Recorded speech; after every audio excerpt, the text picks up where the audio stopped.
Welcome to Action Study Point. दोस्तों इस video में हम सामान्य ज्ञान के मोस्ट इंपॉर्टेंट प्रश्न देखने वाले हैं, जो कि प्रैक्टिस सेट के तौर पर है। दोस्तों इसमें हमने ऐसे प्रश्न लिया है जो कि आपके एग्जाम के लिए मोस्ट इंपॉर्टेंट है और दोस्तों काफ़ी अच्छे लेवल के क्वेश्चन आपको इस वीडियो में मिलने वाले हैं। दोस्तों वीडियो को ध्यान से देखिएगा, आप कितने सही करते हैं दोस्तों हमें ज़रूर बताइएगा। दोस्तों हम आपके लिए एक बिहार जीके का मास्टर वीडियो बना रहे हैं। देखिए बिहार जीके का मास्टर वीडियो बना रहे हैं, तो हम आपसे ये पूछते हैं कि आपको एक वीडियो में हम 50 प्रश्न दें या 100 प्रश्न दें।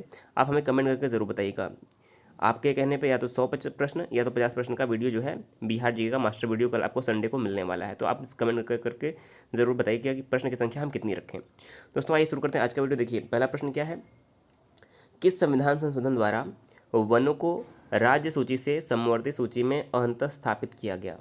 देखिए ऐसे प्रश्न मेंस एग्जाम में ज़रूर पूछे जाएंगे, तो इंपॉर्टेंट प्रश्न है। तो किस संविधान संशोधन द्वारा वनों को राज्य सूची से समवर्ती सूची में अंतः स्थापित किया गया।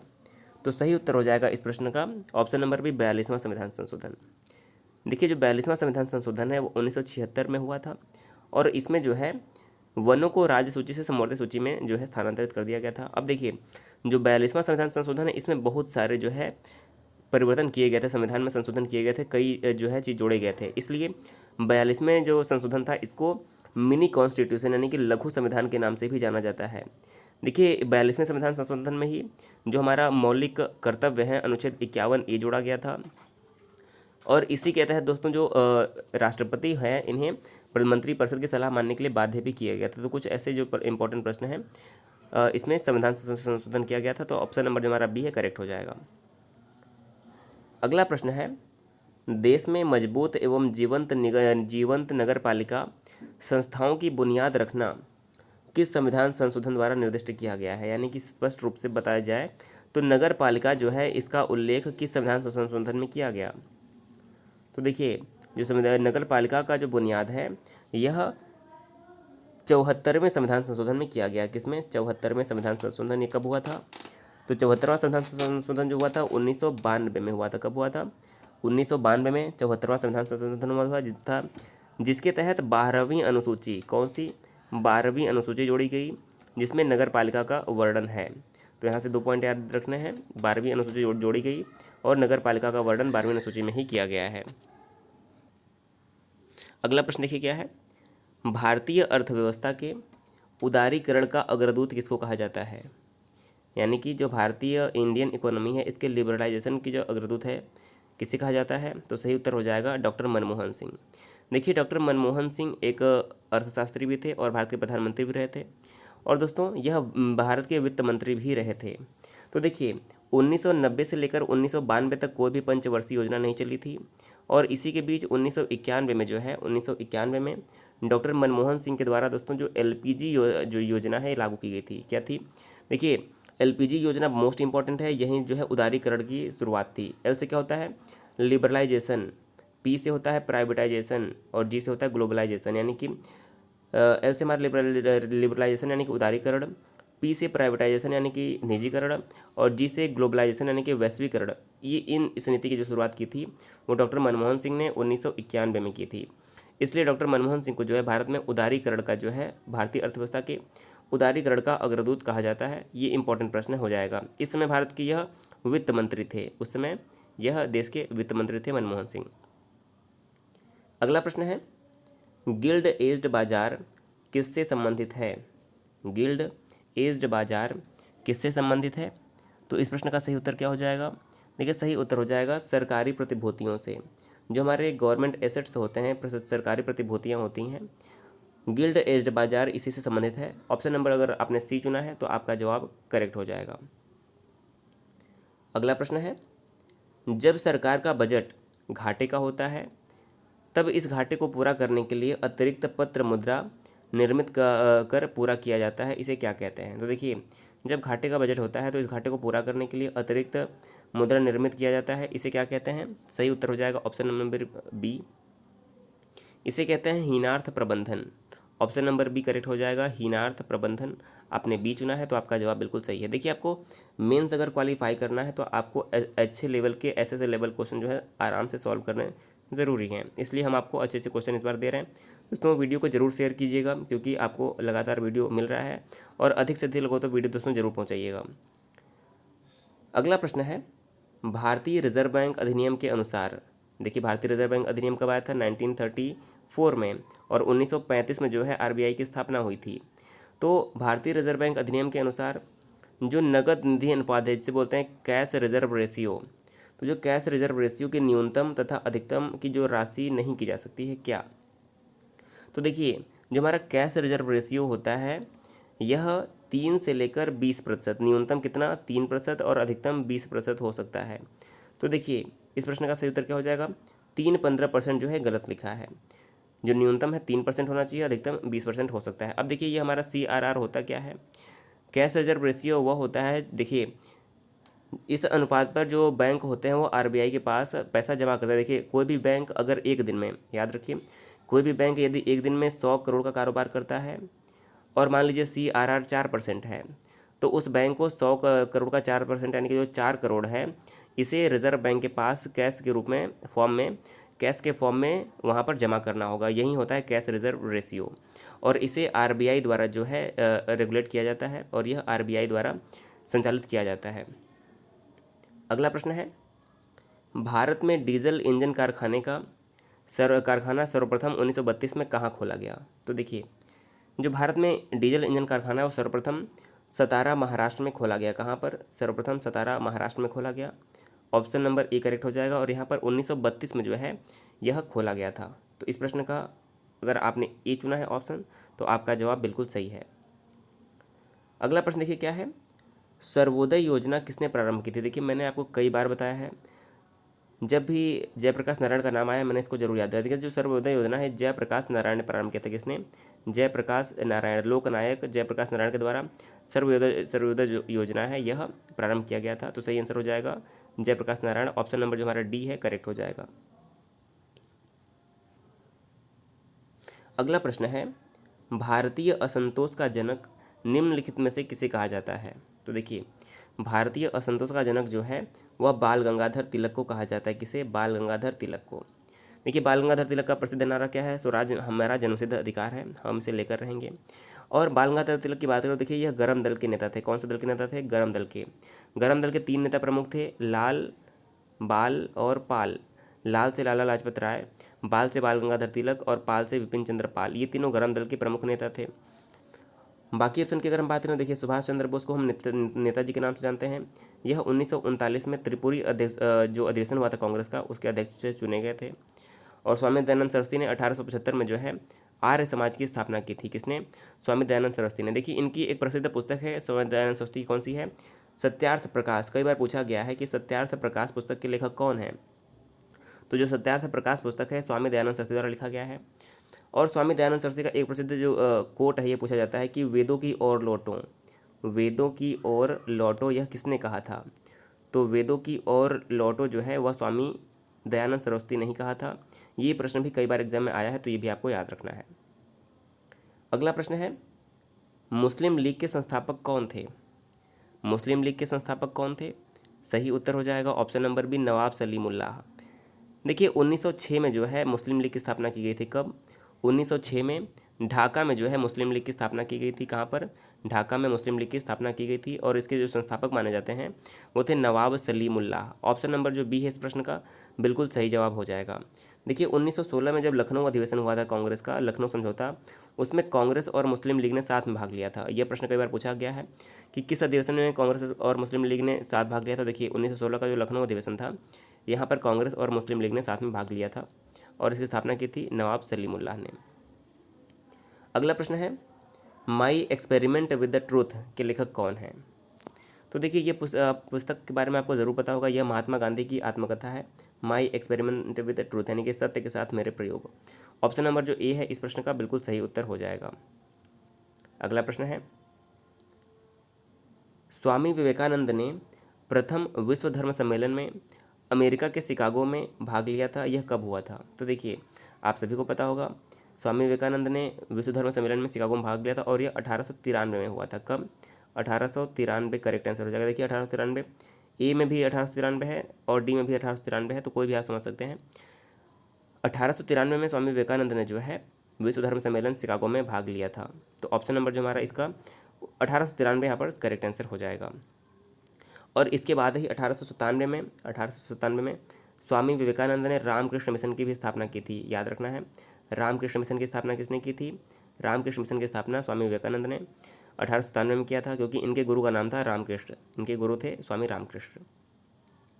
अगला प्रश्न है, विश्व वन दिवस कब मनाया जाता है? विश्व वन दिवस कब मनाया जाता है? सही उत्तर हो जाएगा ऑप्शन नंबर बी, 21 मार्च को जो है विश्व वन दिवस मनाया जाता है। 1 दिसंबर की बात करें तो प्रत्येक वर्ष 1 दिसंबर को विश्व एड्स दिवस के रूप में मनाया जाता है। अगला प्रश्न है, आंध्र प्रदेश में स्थानांतरित कृषि को क्या कहते हैं? तो देखिए, जो आंध्र प्रदेश में स्थानांतरित कृषि है उसे पोडू के नाम से जाना जाता है। किस नाम से? पोडू के नाम से जाना जाता है। यदि हम आंध्र प्रदेश की बात करें तो आंध्र प्रदेश 1953 में भाषाई आधार पर गठित होने वाला हमारे देश का पहला राज्य था आंध्र प्रदेश।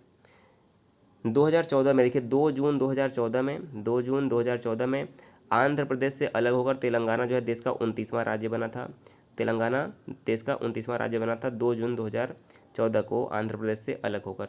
तो ये पॉइंट भी याद रखना है। और वहीं हम बात करें, देखिए जो हमारी आंध्र प्रदेश की प्रस्तावित राजधानी है अमरावती। आंध्र प्रदेश की राजधानी क्या बनने वाली है? अमरावती। और हमारे देश का जो 25वां हाई कोर्ट है वह कहाँ पर स्थापित किया गया है? अमरावती में। वर्तमान में हमारे देश में हाई कोर्ट की संख्या 25 और 25वां जो है वह अमरावती में ही बना है, जो कि आंध्र प्रदेश की प्रस्तावित राजधानी है। तो ये प्रश्न मोस्ट इंपॉर्टेंट है, आपको याद रखना है। अगला प्रश्न है, सामाजिक वानिकी कार्यक्रम छठी पंचवर्षीय योजना में किस वर्ष प्रारंभ किया गया था? तो देखिए, जो सामाजिक वानिकी कार्यक्रम है यह 1976 में प्रारंभ किया गया था। कब? 1976 में प्रारंभ किया गया था। अब देखिए, आपके मन में सवाल उठेगा कि जो 1976 तो जो था वो 5वीं पंचवर्षीय योजना के अंतर्गत था। देखिए, हमारी 5वीं पंचवर्षीय योजना कब से कब तक चली थी? देखिए, ये इंपॉर्टेंट है, आपको याद रखना है। यहाँ से कई प्रश्न बनते हैं और कन्फ्यूजन बहुत होता है। तो देखिए, जो 5वीं पंचवर्षीय योजना है यह 1974 में प्रारंभ हुआ था और 1978 में समाप्त हुआ था। तो जो हमारा सामाजिक वानिकी कार्यक्रम है यह छठी में नहीं बल्कि 5वीं पंचवर्षीय योजना का कार्यक्रम है, यहाँ पर मिस प्रिंट हो गया है। तो देखिए, 1976 में 5वीं पंचवर्षीय योजना के तहत जो है सामाजिक वानिकी कार्यक्रम जो है प्रारंभ किया गया था। इसके तहत जो है वृक्षारोपण यानी कि पौधे लगाने का जो है इसको जो है बढ़ावा दिया गया था कि अधिक से अधिक पेड़ लगाए जाएं। अब देखिए, यहाँ पर कन्फ्यूजन आपको नहीं होना चाहिए। देखिए, 1974 से लेकर 1978 तक जो है हमारी 5वीं पंचवर्षीय योजना चली थी। 74 से 78 तक 5वीं पंचवर्षीय योजना चली। देखिए, इसने अपना समय पूरा नहीं किया था, क्योंकि 1978 में कांग्रेस की सरकार गिर गई और मोरारजी देसाई की जो है जनता दल की सरकार जो है सत्ता में आ गई। तो 1978 से लेकर, देखिए 1978 से लेकर 1980 तक पंचवर्षीय योजना को रोक दिया गया और अनवरत योजना का प्रारंभ किया गया। किसका? अनवरत योजना, जिसे रोलिंग प्लान के नाम से भी जानते हैं। तो 1978 से 80 तक जो है रोलिंग प्लान चलाया गया और उसके बाद से 1980 के से 1985 तक जो है 1980 में कांग्रेस फिर सत्ता में आई और फिर इसने पंचवर्षीय योजना शुरू किया और 1980 से लेकर 85 तक जो है छठी पंचवर्षीय योजना चली। तो जो वानिकी कार्यक्रम है ये 5वीं पंचवर्षीय योजना के तहत 1976 में शुरू किया गया था। अगला प्रश्न है, प्रकृति में सबसे बुद्धिमान मनुष्य होता है, जंतुओं में सबसे बुद्धिमान कौन है? तो देखिए, निम्न अगर ऑप्शन की बात करें तो देखिए सबसे बुद्धिमान में आएगा डॉल्फिन का नाम। ऑप्शन नंबर बी, निम्न में से डॉल्फिन सबसे बुद्धिमान होती है, करेक्ट आंसर हो जाएगा। अगला प्रश्न है, भारत को कितने पिन क्षेत्रों में विभाजित किया गया है? भारत को कितने पिन क्षेत्रों में विभाजित किया गया? देखिए, जो पिन होता है इसका फुल फॉर्म क्या होता है? पोस्टल इंडेक्स नंबर, यानी कि जो पोस्ट करने के लिए इंडेक्स नंबर होता है उसे हम पोस्टल इंडेक्स नंबर कहते हैं, पिन कोड। और भारत में कुल पिन जो क्षेत्रों की जो संख्या वो है 8। भारत में पिन जोन की संख्या है और 8, और एक जो पिन जोन है वह सेना के डाक के लिए यानी कि सेना के लिए जो है आरक्षित है। तो कुल मिलाकर 9 हो जाएगा, 8 सामान्य लोगों के लिए और 1 सेना के लिए। तो इस प्रश्न का ऑप्शन नंबर जो डी है करेक्ट हो जाएगा। अगला प्रश्न है, भारत की टैंक प्रतिरोधी मिसाइल का नाम क्या है? तो देखिए, भारत की जो टैंक प्रतिरोधी मिसाइल है उसका नाम है Nag. Option number A, Nag missile correct हो जाएगा। अगला प्रश्न है, नमो AM नैनो उपग्रह का विकास किस समस्या के निदान हेतु किया जा रहा है? तो देखिए, जो नमो AM नैनो उपग्रह है इसका जो विकास है वह वायु प्रदूषण की समस्या से मुक्ति के लिए किया जा रहा है। ऑप्शन नंबर जो बी अगर आपने चुना है तो आपका जवाब बिल्कुल सही है।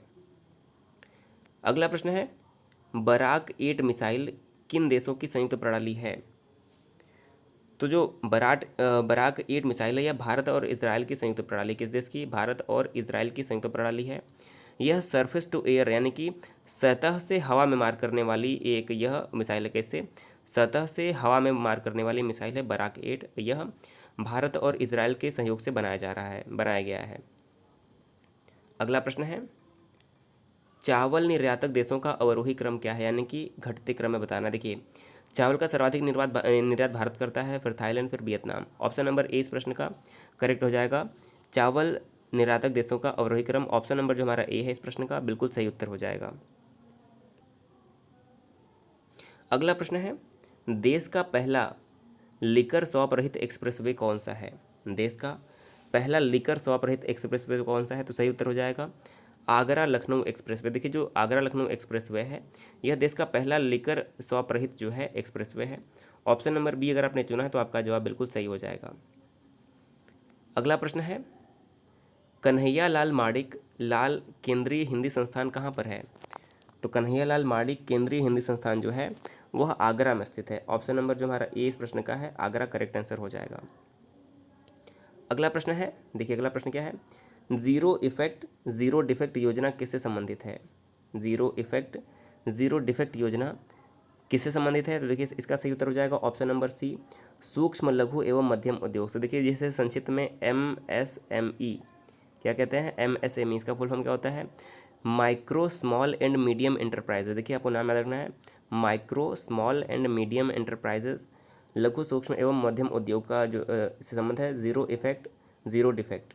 ऑप्शन नंबर बी सी इस प्रश्न का सही जवाब होगा। अगला प्रश्न है, भारत में कुल सब्जी उत्पादक राज्यों का अवरोही क्रम का चयन कराने की बढ़ते से घटते क्रम, यानी कि सबसे पहले हमें बताना कि सबसे ज़्यादा जो है सब्जी का उत्पादन कहाँ पर होता है, और फिर सबसे कम यानी घटते क्रम में हमें बताना है। तो देखिए, सब्जी का जो सर्वाधिक उत्पादन है वह पश्चिम बंगाल में होता है, उसके बाद उत्तर प्रदेश और बिहार। ऑप्शन नंबर जो बी है यह सही क्रम हो जाएगा सब्जी उत्पादन का। अगला प्रश्न है, सक्षम योजना निम्नलिखित में से किसमें सहायक होगी?